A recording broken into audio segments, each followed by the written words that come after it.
Ladies and gentlemen, thank you so very much for tuning in to my super chat. Well, first of all, to Eric H526 and Luke St. Martin, the two best moderators in all of YouTube, thank you so very much. President Trump's going to get the last laugh against Twitter and Facebook. So I'll read you CNN. Trump is suing Mark Zuckerberg and Jack Dorsey. Here's why they shouldn't worry. I think that selective enforcement of protocols and numerous examples from allowing the Steele dossier and its disinformation and misinformation to flourish, while at the same time suppressing and suspending the New York Post's account on Twitter for breaking the story of President Biden's son's emails. You look at those two examples, there are no greater examples of bias and hypocrisy and a disingenuous, duplicitous enforcement of arbitrary protocols. These are arbitrary protocols. That's the problem. They're completely and utterly arbitrary, and they favor one political side. They favor the Democratic Party. If you're new to this channel, hit subscribe to my super chat. Thank you so very much, ladies and gentlemen, for supporting my work and for being a part of these live streams. It's greatly, greatly, greatly appreciated, and I thank you for your support. So you have Trump is suing Mark Zuckerberg and Jack Dorsey. Here's why they shouldn't worry. First of all, Twitter lost a monumental, landmark decision in New Delhi and in the High Court in New Delhi, India. And the decision was based on the fact that it continually ignored compliance issues and broke compliance regulations numerous times. Okay? That's exactly why they suspend accounts on social media. But they are now essentially done from doing business in the second largest market in the world. Okay? They're essentially done from doing business in the second largest market in the world. That's pretty much an end to that company. You can look at long term. They're banned in the most populous country in the world. Okay, so the country with the Great Wall, they're banned. They can't do business there. They can't do business in the second largest country in the world, the second largest market. And so, how are they going to grow? Oh, thank you. Rufin's great. Thank you. Okay, so let me go ahead and fix that. I gotta fix that. Okay, sorry about that. Okay, so let me fix that really quickly. I appreciate that. No, it's Trump is suing Twitter and Facebook. So Trump, and they go ahead and ban Trump, and this is the mindset. They ban Trump because he allegedly influenced people to commit crimes. He was never found. They never found Trump to be liable in a court of law for influencing or inciting anyone. He was never found guilty in a court of law. Twitter and Facebook aren't courts of laws. They're run by liberal Democratic voters. They're run by liberal Democrats. Liberal Democrats run these social media companies.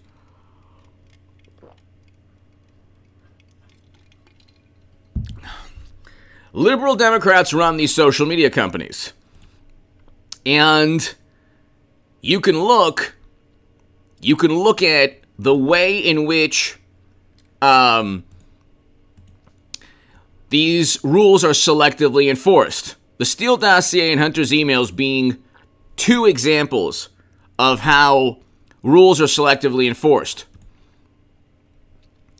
But let's just read this article on CNN.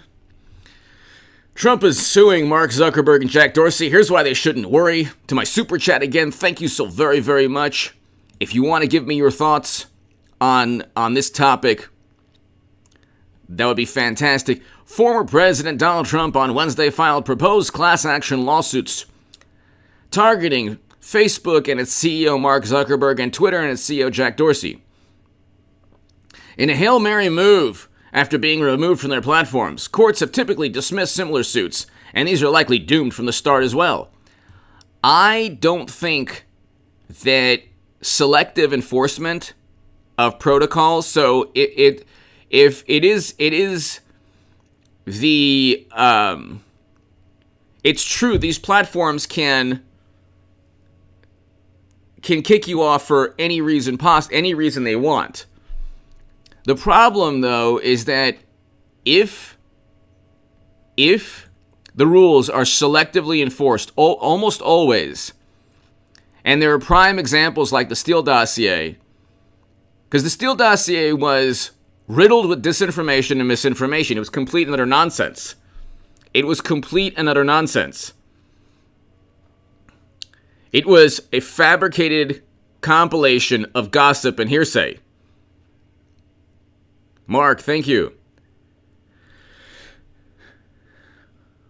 Rufin's Glate 1, thank you so very much for letting me know. Paul, hello. JJ, hello. Indy, hello. And Glenn, you're right. And you can't simply say, we have protocols and rules and regulations against gossip, hearsay, anything libelous, misinformation, disinformation, and then allow all of that to be leveled against Trump, while at the same time ignoring actual news stories pertaining to Hunter's emails. And simply saying, well, Russian disinformation must be prevented from being communicated, when everything that goes against the Democratic Party, every single story that could be viewed as politically detrimental to the Democratic Party is always linked to Russian disinformation. But I mean, Twitter just lost a monumental lawsuit in New Delhi, in India. They're now liable for the content of their users. They basically cannot do business in India now. India is going to surpass the United States of America very soon in terms of economic strength. They'll be number 2 in the world after the country with the Great Wall, the most populous country in the world. They're the second most populous country in the world, second greatest market in the world. Second largest market in the world. So how are you going to grow if you have like $3.3 billion in debt? Your debt increased over the past couple of years. And it's like they banned Trump because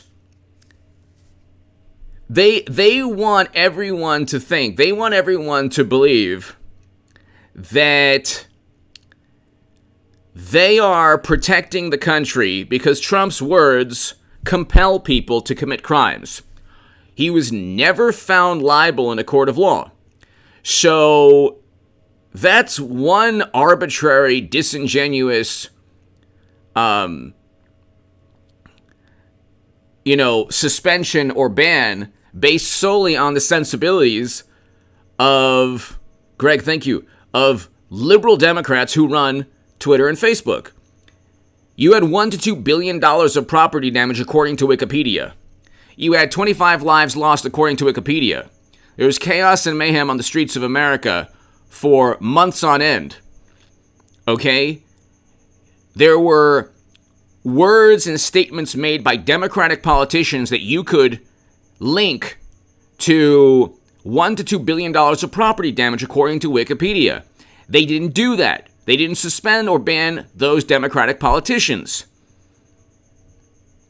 And it's like they never enforce They're arbitrary protocols when it comes to Democrats or liberal pundits. You can go ahead and say the most outlandish things about Trump, and you're very rarely going to get suspended. If you say any hurtful thing towards a Democrat or liberal pundit, it's viewed as offensive speech, and you could get banned, and it's a whole big thing. So you're talking about something called hypocrisy. And you can't, there's certain protocols in terms of doing business and in terms of being a platform. If you're going to have rules and protocols and you selectively enforce them, then I think that President Trump has a good case in court. I think selective enforcement is a bad thing, a very bad thing. So,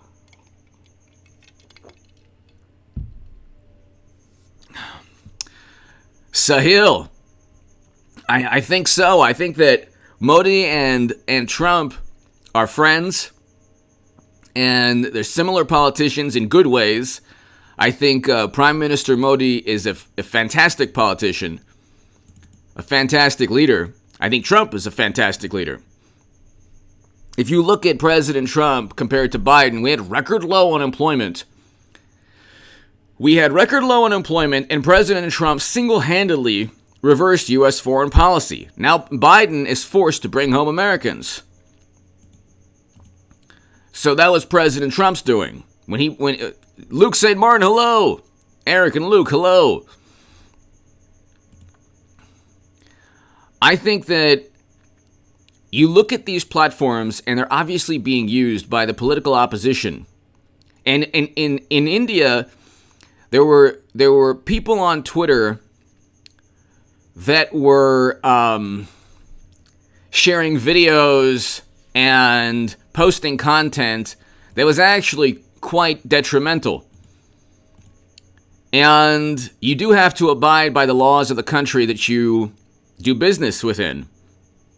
If Twitter doesn't abide by the laws and protocols within India, they can't do business. And if they violate those protocols numerous times and lose their protections, their legal protections in India, that is a monumental economic defeat, because it's the second largest economy it's going to be eventually in 20 years, less than 20 years. The second largest economy in the world. The United States will be third.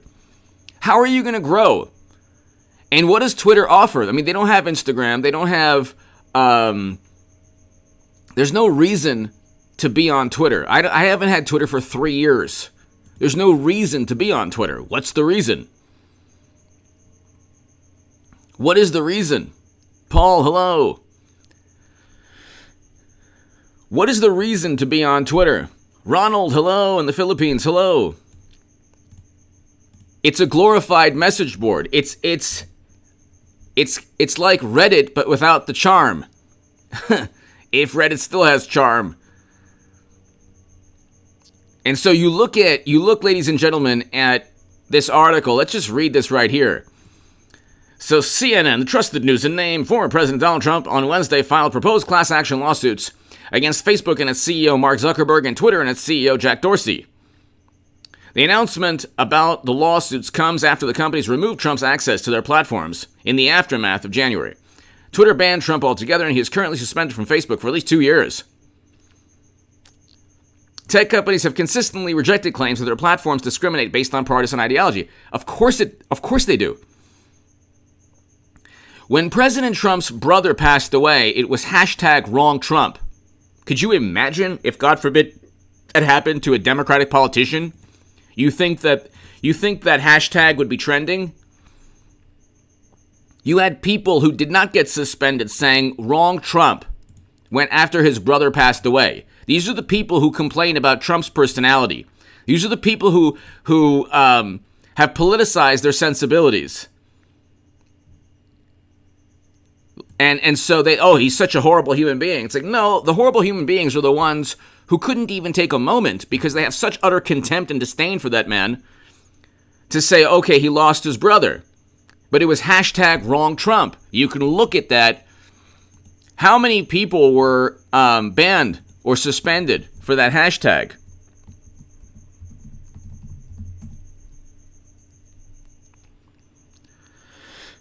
This is an article, hashtag wrong Trump trends on Twitter after the loss of president's brother.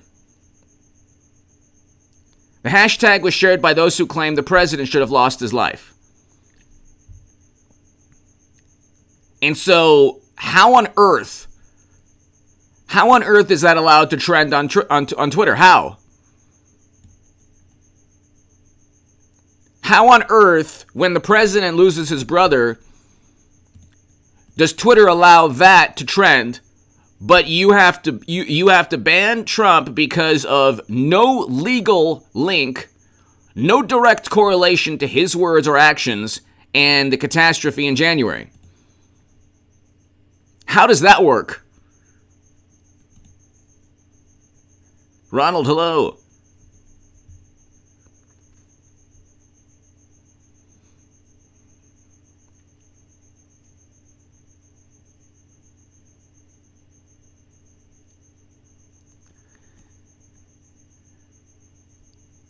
And so you have this situation where you pick a political side, whether it's in India or the U.S. or other countries too. You pick a political side as a tech CEO or a platform, but you say you have nonpartisan rules. You can't. That's not legally defensible, from what I understand, if you're being protected from liability. But here, tech companies have consistently rejected claims that their platforms discriminate based on partisan ideology. Independent studies, yeah, right, have not corroborated such accusations. They're not independent, number one. And number two, you don't need a study to realize that Trump is banned, yet Democratic politicians who said the same things that possibly led to worse outcomes weren't banned. You don't need a study to look at how the Steele dossier was allowed on Twitter and Facebook, but Hunter's emails were not. You don't need a study. Okay? Independent studies look at only specific, perhaps only a specific group of messages from a specific group of conservative or liberal pundits or users.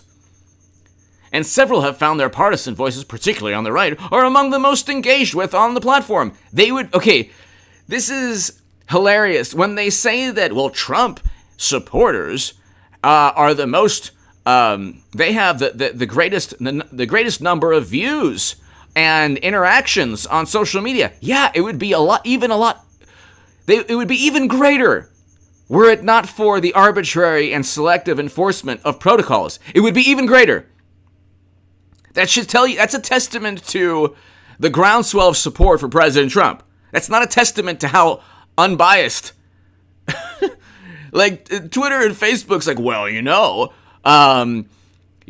there are so many interactions and conservative viewpoints are so popular, and Trump is so popular on these platforms.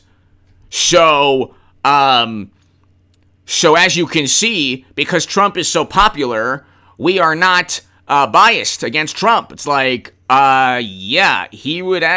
his numbers would be even greater were it not for selective enforcement of arbitrary rules and protocols that just always from the president's son's emails to the Steele dossier always lean towards one political side. You're looking at a selective type of enforcement.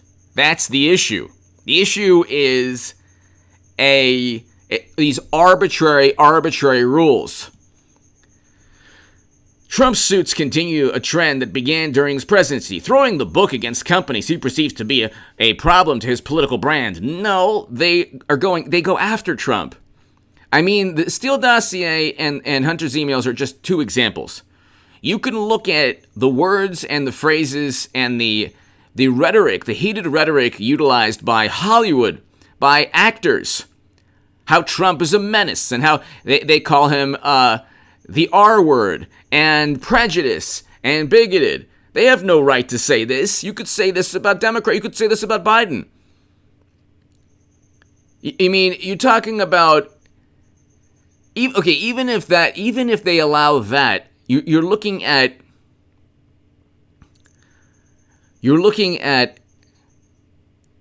enforcement that is not even it's not level. They don't enforce their protocols in the same manner. And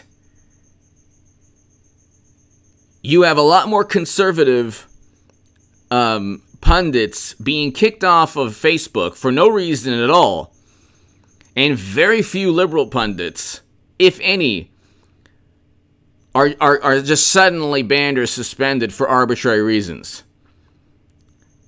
And they say, well, it just happens to be that the conservatives speak about things that you shouldn't speak about. Well, it's like, well, yeah, there are certain issues that you're allowed to talk about. And, I mean, you have, algorithms everywhere are tailored towards not talking about certain things that could be politically detrimental to Democrats. I can't even talk about certain things that you can't talk about. So you literally just can't talk about certain things because it's always, well, this will cause a criminal act. But it's like they don't say that about anything pertaining to what Democrats allege. Hashtag wrong Trump is an example. They should never have allowed that to trend.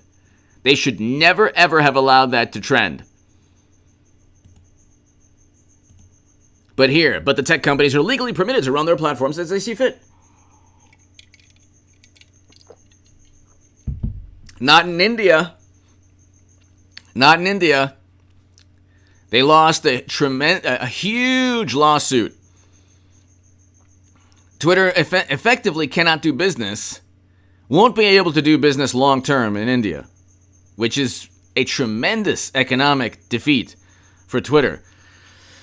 Facebook and Twitter have cited potential for future incitement of criminal acts or risks to public safety. There's no legal evidence of this. It's completely arbitrary.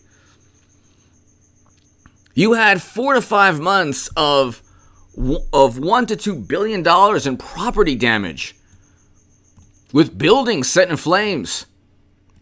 And you could link the words of Democratic politicians. You could link those words. You could link the words of Democratic politicians to what took place.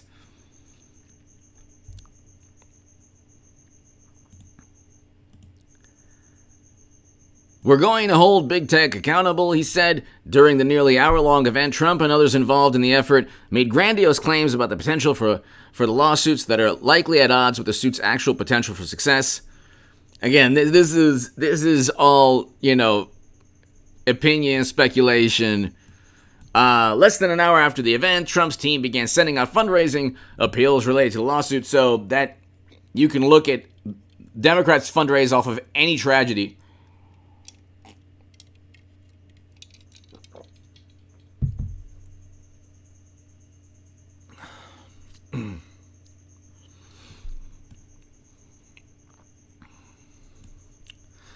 The complaints also take issue with the way the platforms attempt to address the spread of misinformation about various other issues. The problem with that is that when you live your life based on a consensus of what experts believe, Indy, hello. When you live your life based on a consensus of what experts, so when you base your protocols on expert consensus, and experts that disagree with the consensus are marginalized and viewed as heretics who've engaged in blasphemy and who are actually harming people, and then the consensus changes, and then the consensus and experts alter their viewpoint, and then the consensus and the experts actually alter their viewpoint to where the heretics and the people who blasphemed are actually kind of right or somewhat right. The origins of you-know-what is an example. Well, experts say that's ridiculous. That's complete nonsense from Trump. And now it's, oh, okay, we can talk about it. When you stifle discussion, that's a problem. It is a problem to stifle discussion. That's a huge problem.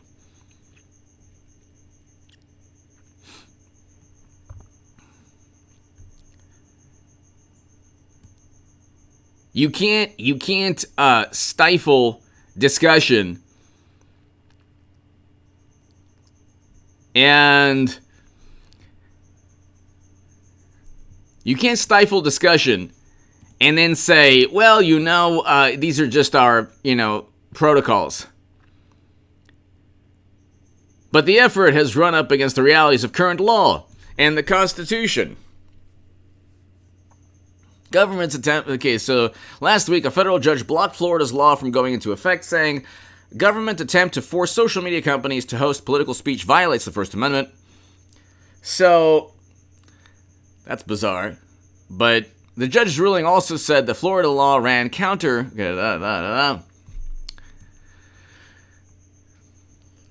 If you're serving as a platform, then serve as a platform. If you're serving as an arbiter of truth, that's a different story. See, if Democrats don't have every conceivable advantage, if they don't have gatekeepers, their first thing was, oh my God, disinformation. They spread the most disinformation. You couldn't find a political party, and you couldn't find an ideology more rooted in disinformation. The Steele dossier being an example, but the reverence for the intelligence community is another example. You have articles for 4 years based on people associated with and former officials and people close to the matter. How many articles have been published? How many negative news stories on Biden have been published based on people associated with the matter and people who've written a book and people who just don't like Biden coming out of the woodwork? How many news stories, negative news stories about our beloved President Biden? How about none? Or very few, if any. So you basically had for 4 years this hysterical, apoplectic media meltdown where Trump's public persona and his image was crafted and fabricated into this nightmarish orange monster that made George W. Bush sensible. I mean, he just destabilized and ruined the lives of millions upon millions directly with his decision-making. And Trump didn't do that, but he was so mean on Twitter. He was so mean. He was just so mean. And so that's the state of our democracy now. When hashtag wrong Trump can trend, could you imagine if it was, God forbid, wrong and then pick a Democratic politician? There would be articles in The Atlantic and Vanity Fair. Oh my God, did you see how despicable these Republicans are, or Trump supporters are? The idea is a huge stretch on the law and facts. A law professor, University of Richmond, no court has subscribed to this theory, so Trump seems unlikely to prevail. Yeah, but, well, this is a different type of lawsuit. I mean, if you're an arbiter of truth, if you filter news stories, like, you cannot suspend the New York Post's account. I'm sorry. That's an example of immense bias. That is an obvious example of immense bias. You just can't do that. You just can't do that. You can't simply block the New York Post's account and,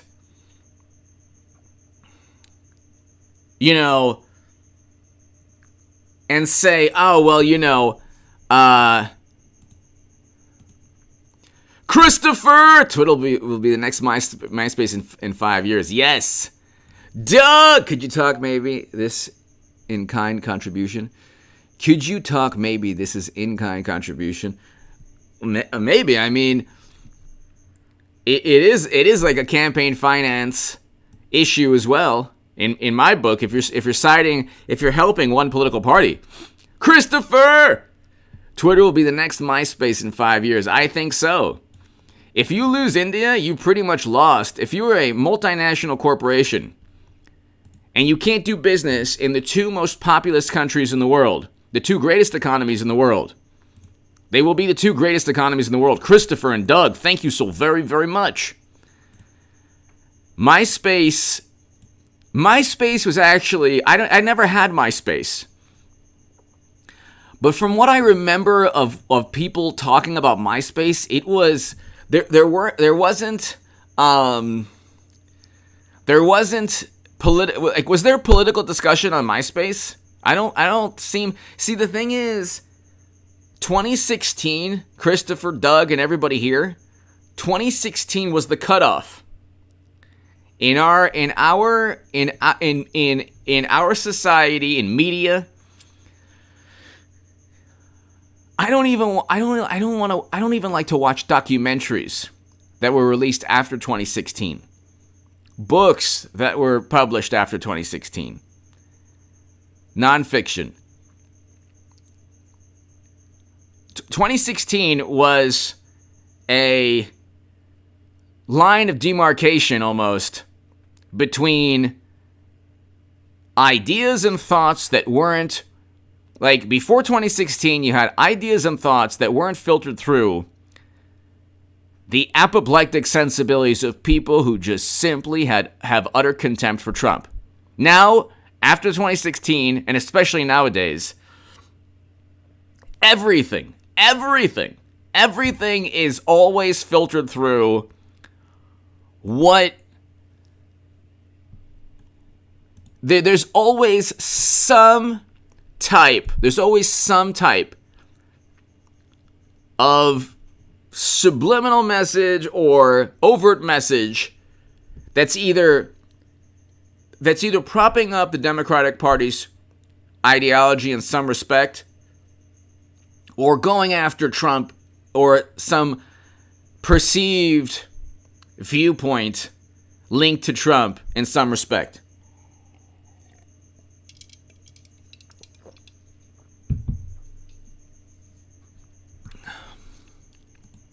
You can't even be part of a band.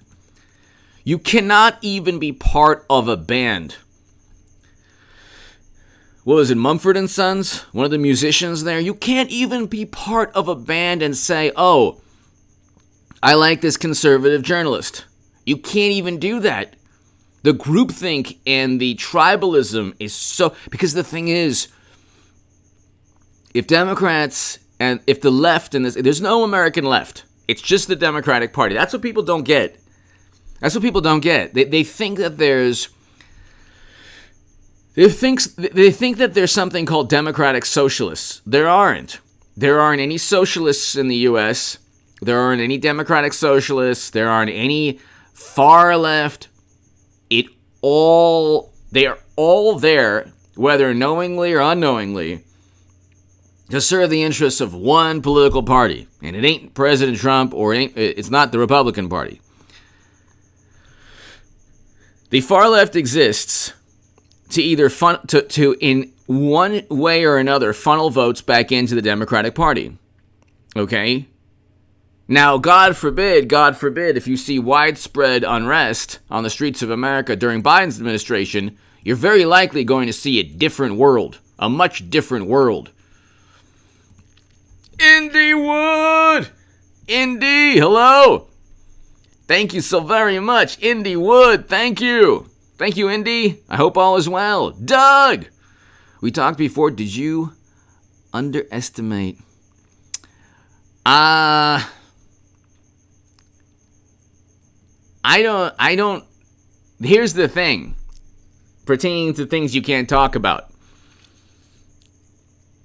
It's not a matter of whether I underestimated anything. It's a matter of what you can actually talk about from my perspective. So, I'll just say this. President Trump, Indy, thank you again. Thank you again, Indy. I think that President Trump should have communicated. The thing is, media is going to demand absolute categorical proof immediately. They're not going to wait for any investigations or recounts. They're going to demand categorical, absolute proof, evidence right then and there when Trump or Jenna Ellis or Giuliani or anyone around Trump makes a claim. So I think that President Trump had very compelling statements or points, but he needed to communicate that. You couldn't have a press conference. Like, a press conference is like, sending a letter through messenger pigeon nowadays. You can't have a press conference because the press, when it comes to Trump, are like rabid, like, creatures that just, they're like the Lord of the Rings creature, wanting the ring. Like, precious. Their precious is making sure Trump is undermining Trump. Anita Eddy, thank you so very much. Anita, thank you. Anita Eddy, good luck. Thank you so very much, Anita. Greatly, greatly, greatly appreciated. I hope you're having a great day. I hope you're having a fantastic day, Anita Eddy. Thank you. Thank you. So, Anita, thank you so very, very, very much. I just think that there should be a way. Anita, thank you again. Thank you. There should be a way, Doug and everybody here. Indy, thank you.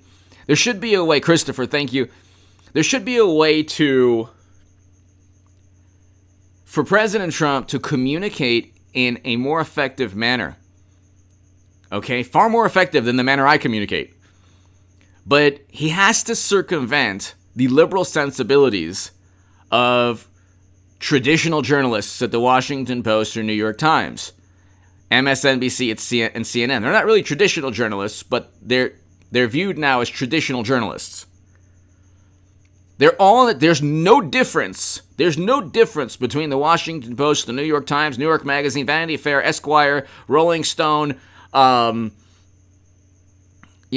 Jones, The Nation, the Los Angeles Times. There's no difference. Hollywood, Twitter itself, there's no difference. Everything Trump does is bad. Case closed. According to them, everything Trump does is bad. Anything Democrats do that's either good or bad is viewed within the lenses of, well, Trump is worse.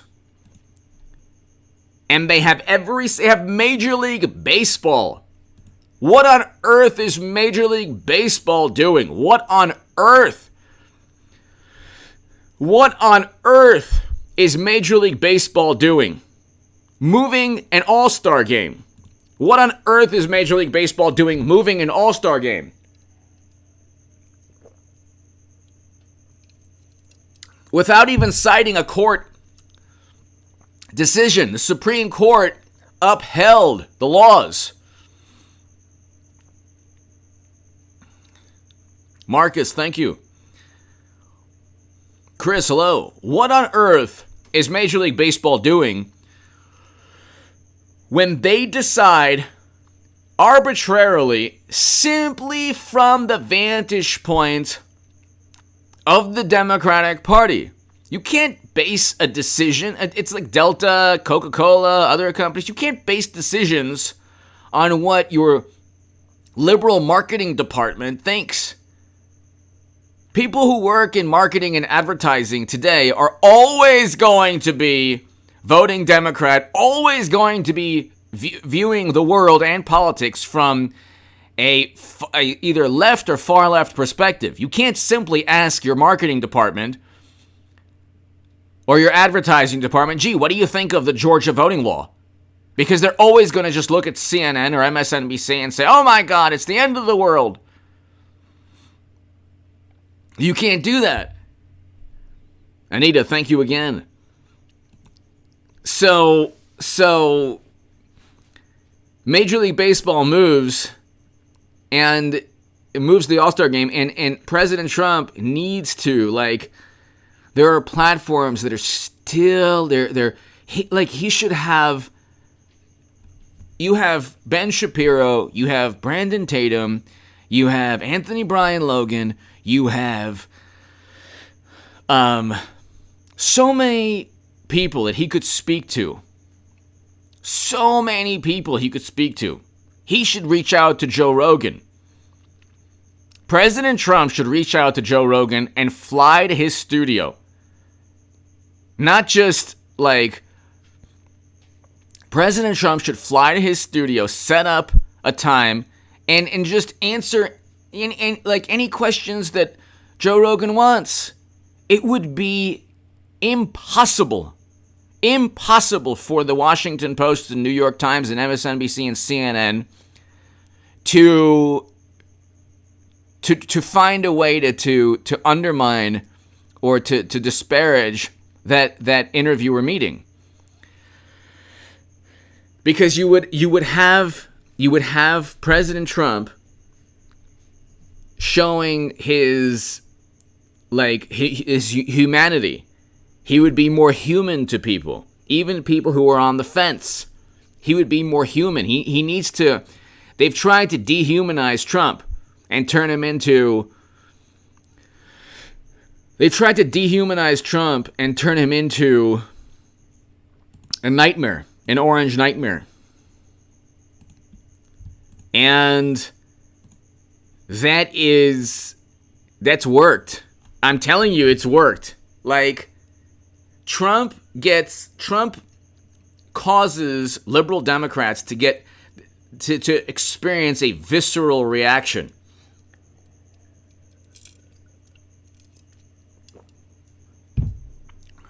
My heart doesn't race or like,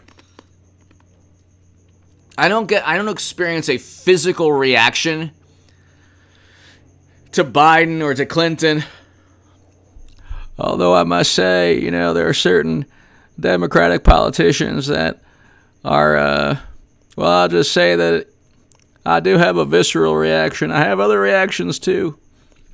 But I don't get like, my blood pressure doesn't increase, doesn't rise from,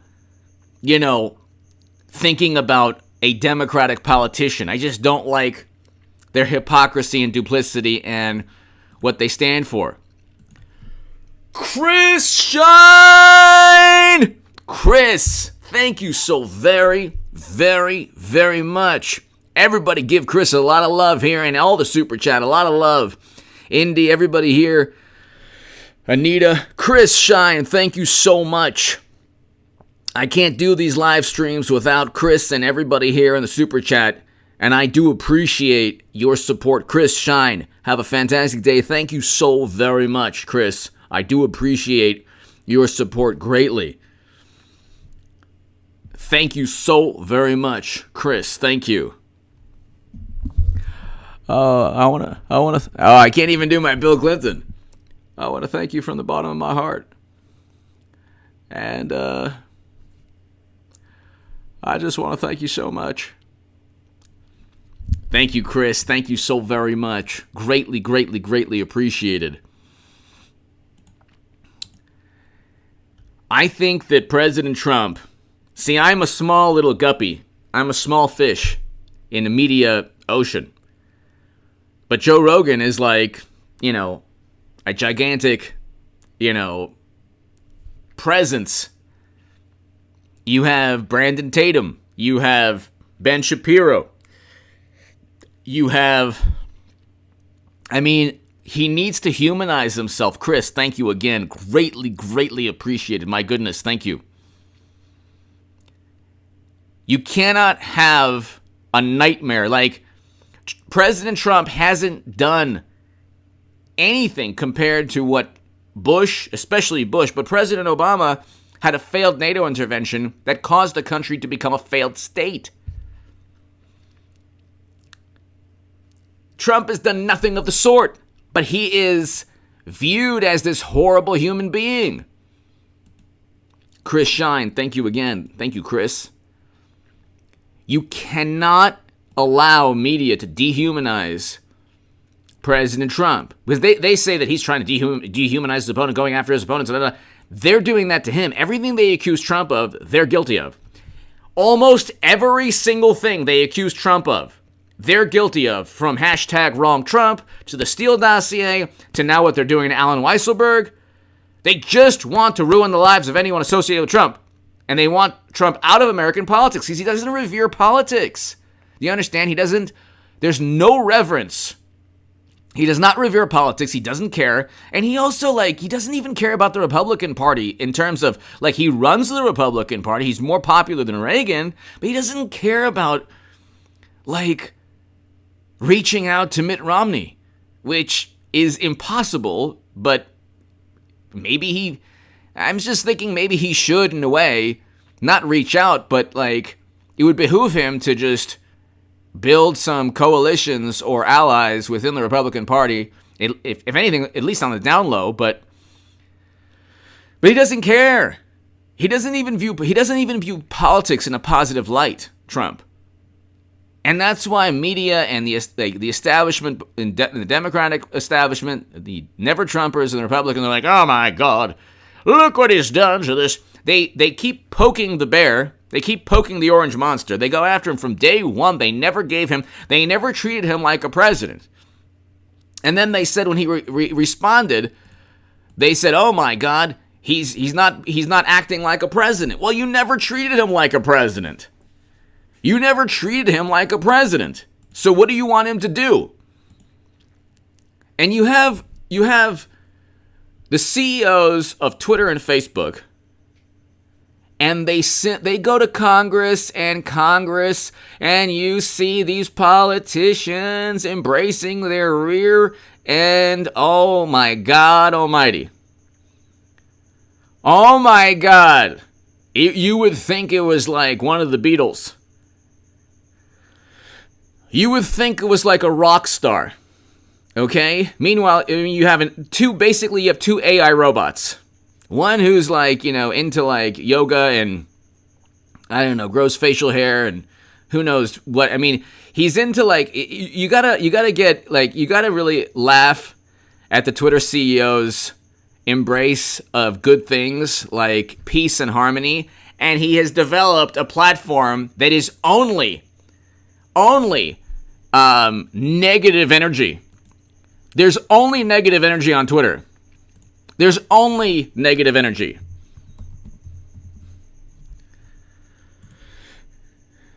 You would think that, he's into harmony. There's only disharmony, discord, conflict, hostility, acrimony. It says it right here in the thesaurus. If you want to ruin your day, set up a Twitter account. Thank you. Gene Burke, thank you so very much. Thank you, Gene. Set up a Twitter account. This is a recipe for ruining your day. Okay, now who wants to ruin their day? Some people do. But if you want to ruin your day and you want to find out people in somewhere in the world, a person somewhere in the world who doesn't like your viewpoint and then will convince themselves they don't like you, go on Twitter. You know what the beautiful thing of going shopping in the grocery store is? Nobody cares what you buy. Nobody cares what you buy. You can go to the grocery store and you don't care what other people buy, and you don't care if it's a packed grocery store or if there's nobody there. That should be social media. It should just be You're going there for a specific purpose, to speak to friends or to talk about football or baseball. If you want to talk about politics, you talk about politics.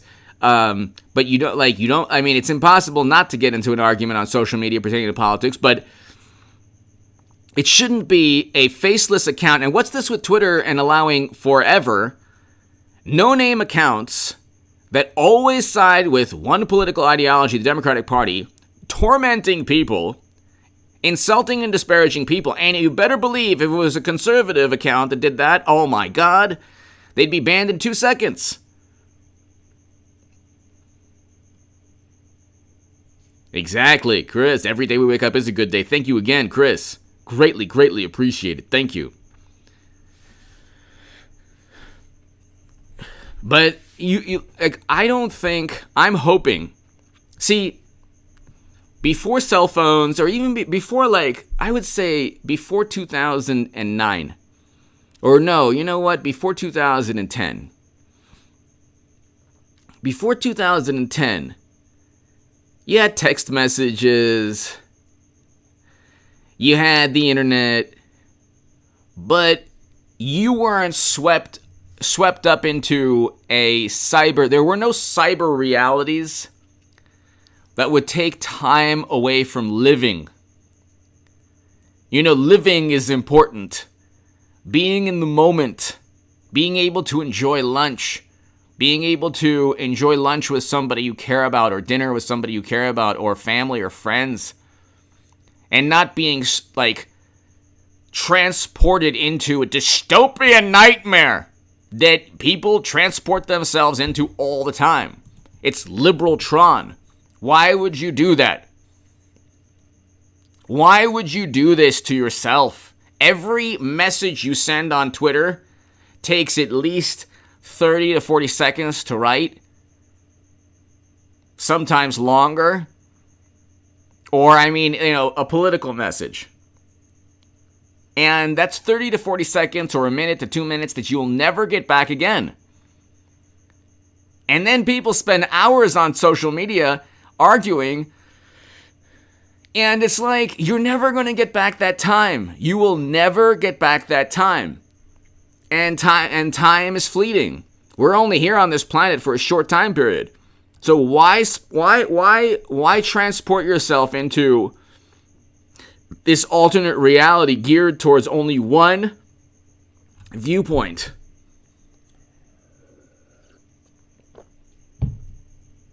Alan, that sounds good. That sounds good, Alan. Wow. Very nice. Paul, you're smart. That's the way to live. The worst thing to happen to people, I think, the worst thing to happen to this society is Twitter. Facebook, the only good thing about Facebook, and I'll tell you, the only good thing about Facebook is reconnecting with people that were important to you, that you haven't seen in a long time, or that you haven't spoken to. But other than that, what's the good of how does Twitter better your life? Like if you're like Bette Midler, or this liberal Hollywood millionaire, Robert De Niro or Rob Reiner, or if you're any of these multi-millionaire, liberal, morally superior actors or directors or pundits, it's like you can preach and give these sermons and retweet the New York Times and MSNBC and CNN and the Washington Post, and in your world, reality is obviously what all of these media publications continually report. That's reality. It has not, you don't see that hashtag wrong Trump is despicable. You don't see that a Steele dossier was completely fabricated. You don't see that creating a Red Scare based on the flawed and absurd viewpoints of intelligence chiefs is the opposite, the antithesis of democracy. You don't see this. What you see is your existing biases, your biases being bolstered by all of these media outlets. That's what you see. And every day it's like, oh, I'm going to just, tweet something and it'll get retweeted. And that's another issue.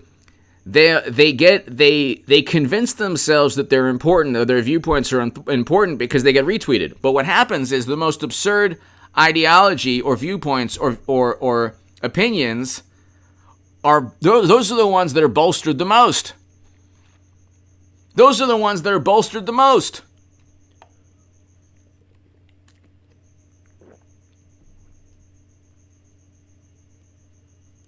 So I just hope that, I could have, how do I say this? There are lots of things I would love to speak about or give my opinions on, but you just can't.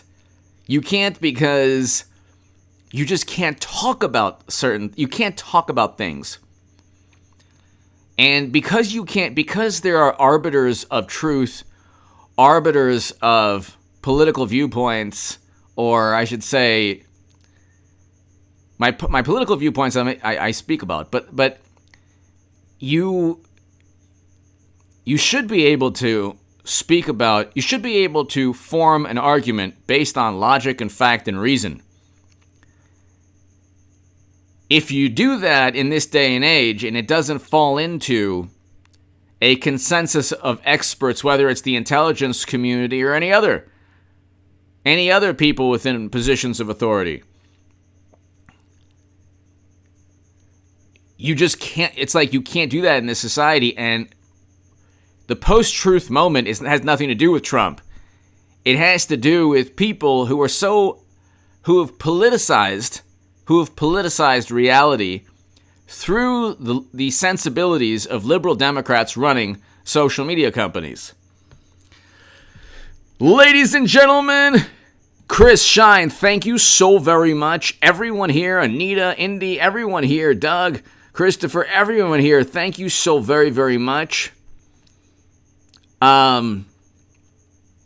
Leo, go to hagoodman.com.